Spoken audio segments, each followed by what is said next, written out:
एक last heading की बात कर लेते हैं और ATP counting with reference to fatty acids when it participate in respiration and इसका होगा कंप्लीट ऑक्सीडेशन।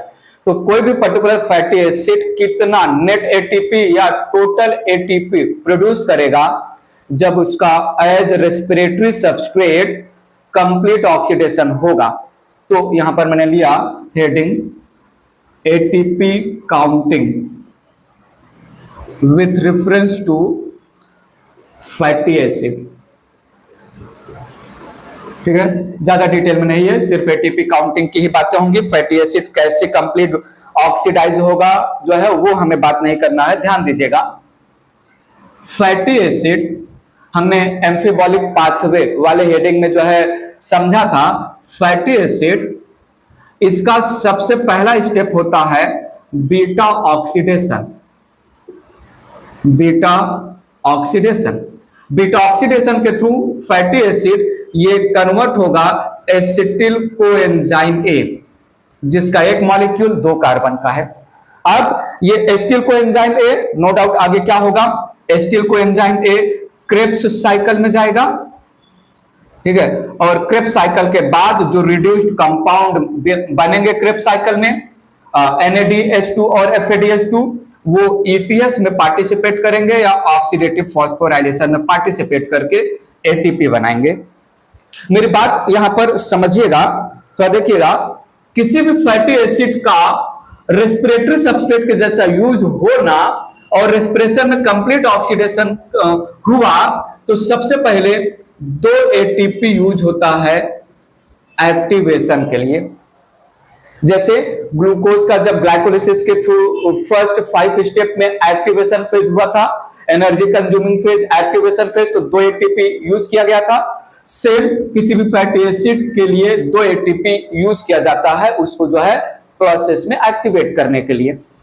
तो सुनिएगा, एक बीटा ऑक्सीडेशन होगा तो एक NADH2 निकलेगा और एक जो है FADH2 बनता है, FADH2 । एक बीटा ऑक्सीडेशन एक एसिटिल कोएंजाइम ए देगा, 2 एटीपी एक बीटा ऑक्सीडेशन में फैटी एसिड को जो है एक्टिवेट करेंगे, एक NADH2 और एक FADH2 निकलेगा। ठीक है, सो ये है with reference to 1 beta oxidation. Cycle तो है नहीं, स्ट्रेट फॉरवर्ड है।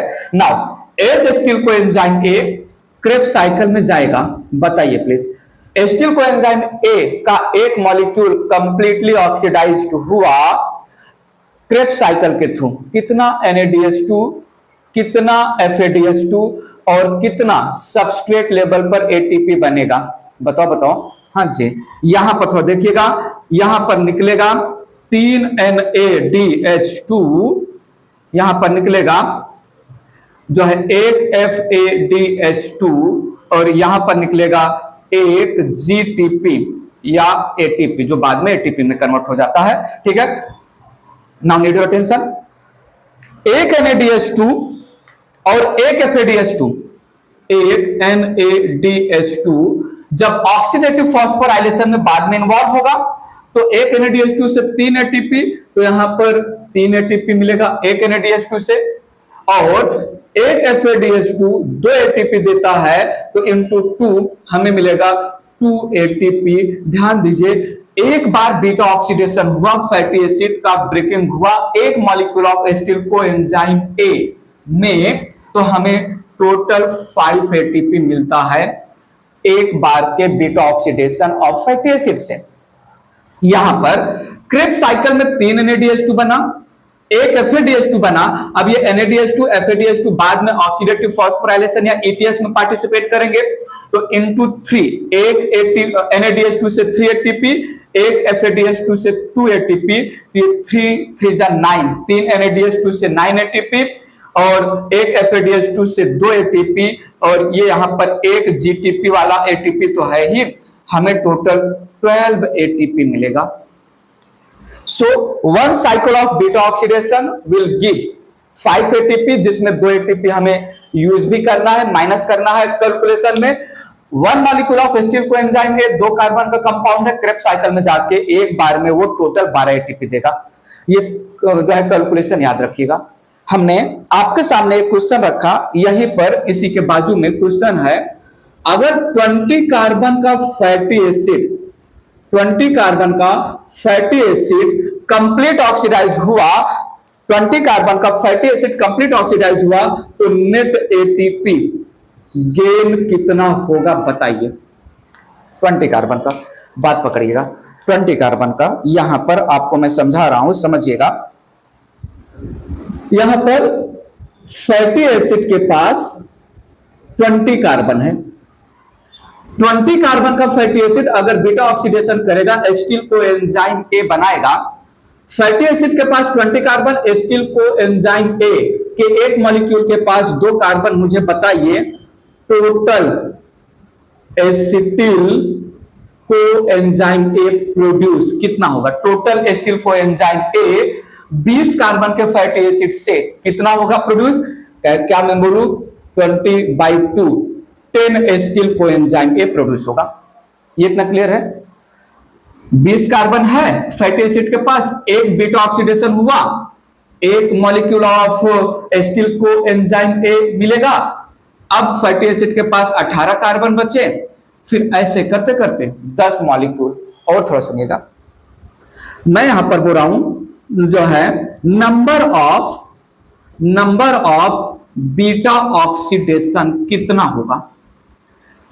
20 कार्बन का फैटी एसिड बीटा ऑक्सीडेशन के थ्रू जब ब्रेक होगा, टुकड़ों में का मतलब एसिटिल कोएंजाइम ए में, तो जो है 10 एसिटिल कोएंजाइम ए बनेगा। 10 एसिटिल कोएंजाइम ए बनाने के लिए 20 कार्बन का फैटी एसिड कितना राउंड करेगा बीटा ऑक्सीडेशन का, एक कम, तो सुनिएगा 10-1, जितना एसिटिल कोएंजाइम ए मिला उससे एक कम बीटा ऑक्सीडेशन होगा। बात पकड़िएगा, थोड़ा बता देते हैं। 20 कार्बन है हमारे पास, पहला बीटा ऑक्सीडेशन हुआ, पहला जो है एसिटिल कोएंजाइम ए मिला। अब 20 कार्बन से 2 कार्बन का एसिटिल कोएंजाइम ए बाहर निकला तो कितना कार्बन बचा, 18 कार्बन। अब दूसरा बीटा ऑक्सीडेशन होगा तो फिर से एक एसिटिल कोएंजाइम ए मिलेगा, अब कितना कार्बन बचा, 16 कार्बन। तीसरा बीटा ऑक्सीडेशन हुआ, तीसरा एसिटिल कोएंजाइम ए का मॉलिक्यूल बना और अब फैटी एसिड के पास 14 कार्बन बचा। चौथा बीटा ऑक्सीडेशन हुआ, एसिटिल कोएंजाइम ए का चौथा मॉलिक्यूल बना, अब फैटी एसिड के पास 20 कार्बन बचा।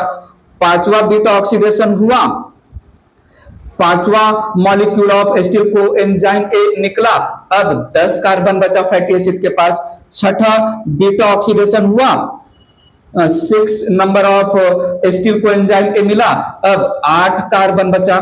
सातवां बीटा ऑक्सीडेशन हुआ, जो है एक और एसिटिल कोएंजाइम ए का मॉलिक्यूल मिला, अब 6 कार्बन बचा फैटी एसिड के पास। आठवां बीटा ऑक्सीडेशन हुआ, 8वां molecule of acetyl coenzyme A बना, अब 4 कार्बन बचा, ठीक है। और 9th round of beta oxidation हुआ, 9th जो है एसिटिल कोएंजाइम ए का मॉलिक्यूल जो है बना, और अब फैटी एसिड के पास कितना कार्बन, 2 कार्बन। क्या मैं बोलूं, ये 2 कार्बन खुद में एसिटिल कोएंजाइम ए हो गया है, बात समझिएगा। सो 9 एसिटिल कोएंजाइम ए यहां से, और जो लास्ट में 2 कार्बन वाला मॉलिक्यूल बचा वो खुद में बीटा ऑक्सीडेशन के जैसा एक्ट करेगा, तो हमें 10 एसिटिल कोएंजाइम ए मिला, हमें 10 एसिटिल कोएंजाइम ए के मॉलिक्यूल मिले। 20 कार्बन का फैटी एसिड कंप्लीट जो बीटा ऑक्सीडेशन के थ्रू हमें देगा 10 मॉलिक्यूल ऑफ एसिटिल कोएंजाइम ए, और कितना राउंड किया बीटा ऑक्सीडेशन का, 9 राउंड।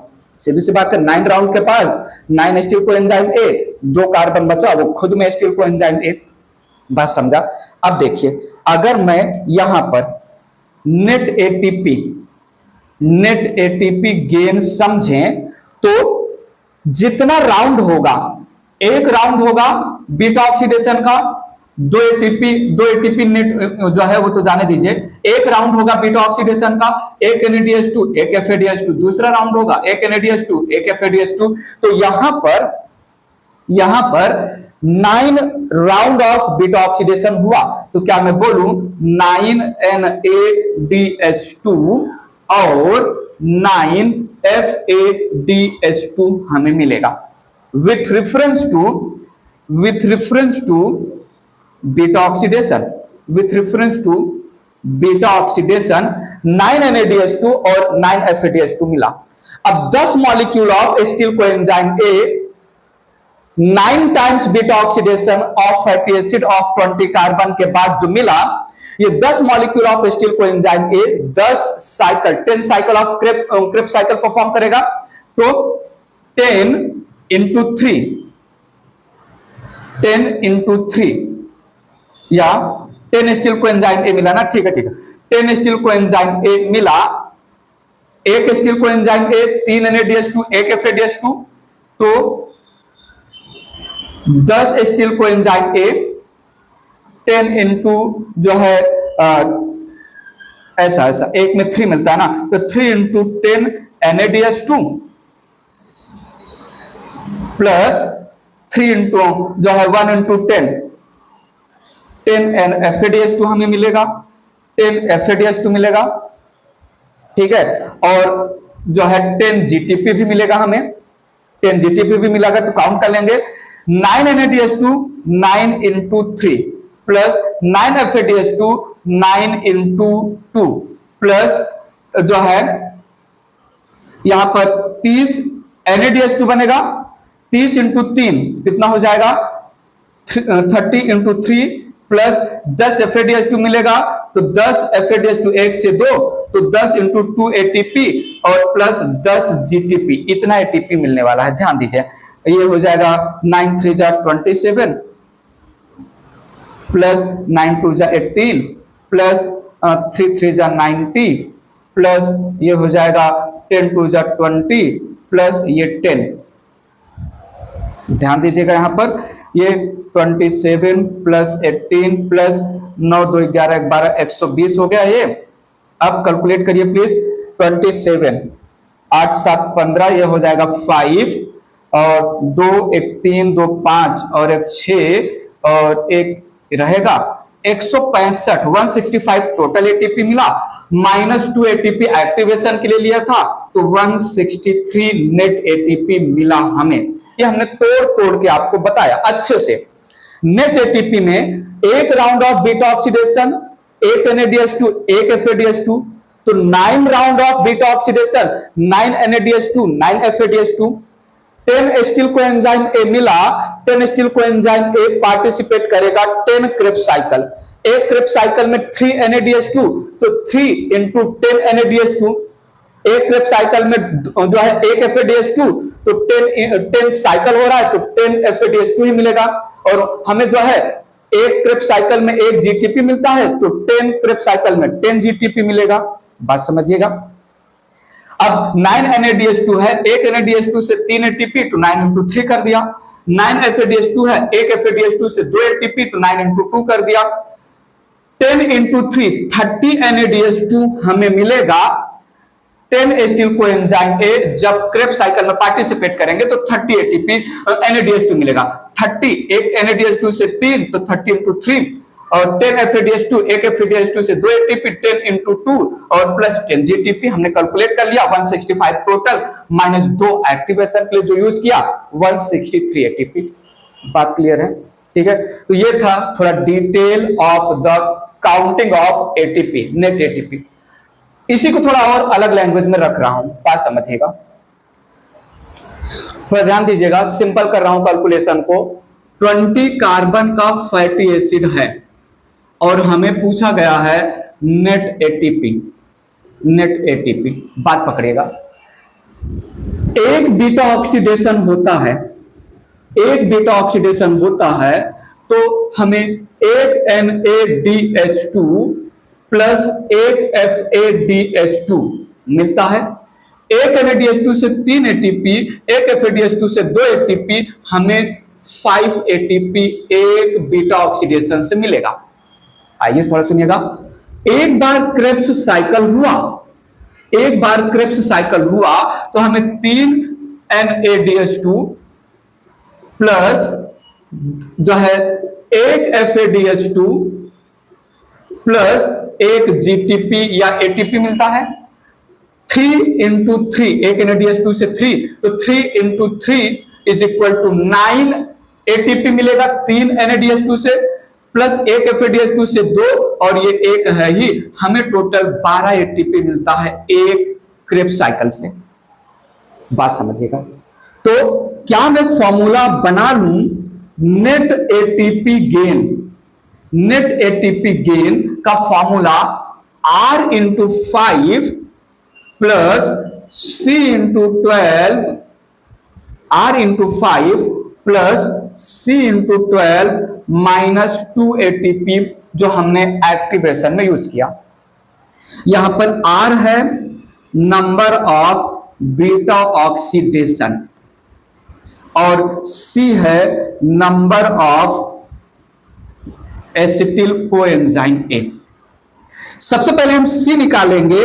C का फॉर्मूला है N/2। N कितना है? N है 20 कार्बन, यहां पर N दिया हुआ है 20 कार्बन। फैटी एसिड में कितना कार्बन है वो रिप्रेजेंट कर रहा है N। सो हो जाएगा 20/2 is equal to 10 acetyl coenzyme A। 10 acetyl coenzyme A ये जो है क्रेब्स साइकिल में पार्टिसिपेट करेगा। ठीक है, तो मतलब 10 क्रेब्स साइकिल चलेगा। अब R निकालने के लिए सीधा सा फॉर्मूला है C-1, जितना एसिटिल कोएंजाइम A बना उसमें एक कम कर देंगे, मतलब 10-1 मतलब 9 बीटा ऑक्सीडेशन होगा। 9 बीटा ऑक्सीडेशन किया जाएगा। मैंने कैलकुलेट करवाया था, 9 बीटा ऑक्सीडेशन होगा। ठीक है, अब फॉर्मूला में हम रख दे अगर, सो नेट एटीपी गेन में R into 5 plus C into 12 minus 2। R का मतलब कितना राउंड ऑफ बीटा ऑक्सीडेशन हुआ, जितना बार बीटा ऑक्सीडेशन होगा उतनी बार जो है 5 ATP मिलेगा। तो 9 इंटू 5 प्लस जो है कितना एसिटिल कोएंजाइम A बना उतना क्रेब्स साइकिल होगा, और उतनी बार हमें हर क्रेब्स साइकिल में 12 ATP मिलेगा। तो जो है 10 इंटू 12 माइनस 2 कर देंगे हम। सो ये हो जाएगा 45 plus 120 minus 2। 45 plus 120 165 minus 2 163 net ATP gain हो जाएगा। सो R इंटू 5 C इंटू 12 ये जो है आर्टिफिशियल जो है बनाया गया एक फॉर्मूला है समझाने पॉइंट ऑफ व्यू। ठीक है, इसको हम ऐसे भी कर सकते हैं। तो सुनेगा यहां पर नेट एटीपी गेन का एक और formula N/2 plus N/2 minus 1 plus N/2 minus 1। ठीक है, माइनस 2 ATP। अब ये N/2 ये है एसिटिल कोएंजाइम A का लैंग्वेज, और N/2 माइनस 1 ये है with reference to beta oxidation. ठीक है, N/2 acetyl coenzyme A, N/2 minus 1, N/2 minus 1 with reference to beta oxidation, ये है NADH2 और ये है FADH2। ध्यान दीजिएगा। अब N/2 ध्यान दीजिए, N/2 acetyl coenzyme A into 12 करना है, इंटू 12। N/2 माइनस 1 NADH2 के रेफरेंस में इंटू 3 करना है, 1 से 3 और 1 से 2 ATP के लैंग्वेज में। सो N जो है 20 कार्बन था, N 20 कार्बन था, N/2 मतलब 10 एसिटिल कोएंजाइम A मिलेगा, 10 क्रेब्स साइकिल होगा, हर क्रेब्स साइकिल में 12 ATP मिलेगा, प्लस बीटा ऑक्सीडेशन में n/2 -1 का मतलब हो गया 10 - 1 9 NaDH2 into 3 और n/2 -1 ये भी हुआ 9 FADH2 into 2 और -2 तो करना ही है बाद में, ये हो जाएगा 120 प्लस 27 प्लस 18, ये हो जाएगा 165 -2 ATP हो गया 163 ATP net gain. So simple formula है R इंटू 5, R कितना राउंड ऑफ बीटा ऑक्सीडेशन, जितना राउंड ऑफ बीटा ऑक्सीडेशन उतना जो है 5 ATP मिलेगा। C हो गया जो है कितना molecule of acetyl coenzyme A, जितना एसिटिल कोएंजाइम A उतना क्रेब्स साइकिल, उतनी बार हमें 12 ATP मिलेगा। पहले C निकाल लिया n/2 करके, एसिटिल कोएंजाइम A का नंबर मिल गया, फिर एसिटिल कोएंजाइम A का जितना नंबर मिला उससे कम कर देंगे, उतनी बार बीटा ऑक्सीडेशन करना पड़ेगा, ठीक है।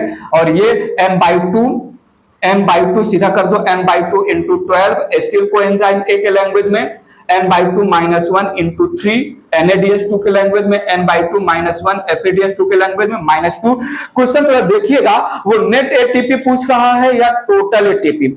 टोटल एटीपी इस स्टोरी में 165 आएगा, नेट जब पूछा जाएगा तभी हमें माइनस करना होगा। और एक बात, क्वेश्चन में फैटी एसिड का कार्बन नंबर दे दिया तो n हमें पता चल जाएगा, लेकिन अगर फैटी एसिड में जो क्वेश्चन में पामेटिक एसिड लिख दिया, क्वेश्चन में स्टेरिक एसिड लिख दिया, क्वेश्चन में ओलिक एसिड लिख दिया, क्वेश्चन में लिनोलेनिक एसिड लिख दिया, क्वेश्चन में अरैकिडोनिक एसिड लिख दिया, तब क्या करोगे।